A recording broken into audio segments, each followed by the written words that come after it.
Muda umekwenda sana. Kuna kitu ambacho nilitarajia kukipata, lakini labda ni masomo, labda uwete ambao uko nao ni masomo. Uwete mwingine uko nao labda ni kwamba hujaunganika na watu ambao wanaheshimika. Sasa unasema kwamba kama ninajuana na fulani ningekuwa nimesaidika. Kwa hivyo uwete wako unasema kwamba mimi sijui mtu. Mtu mmoja katika kisima alikaa miaka 38. Lakini uwete wake alikuwa anasema kwamba sina mtu wa kunitubukiza katika kisima wakati maji yanachumbuliwa.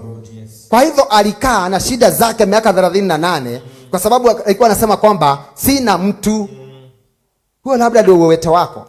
Bwana asifiwe. Kuna mtu anasema kwamba mimi ningekuwa na mtu wa kunionyesha Dubai.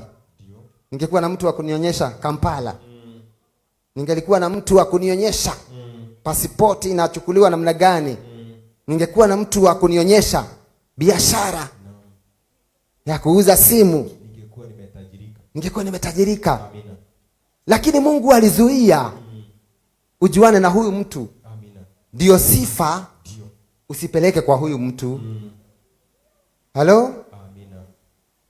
Alizuia, Mungu mwenyewe alizuia, akafunga milango. Kwa sababu Mungu ni Mungu wa utukufu, na anataka utukufu wake umrudie. Kama ungesaidiwa na mtu, ungesema kwamba isipokuwa ni fulani singekuwa hivi. Lakini Mungu akajua sitakuonyesha mtu. Hata ako karibu na wewe sana. Anajua haya mambo yote. Hata ndege amesafiria. Anajua kila kitu. Hata kuna nafasi ya kazi nzuri, ya mshahara mzuri. Lakini Mungu amezuia. Bwana asifiwe.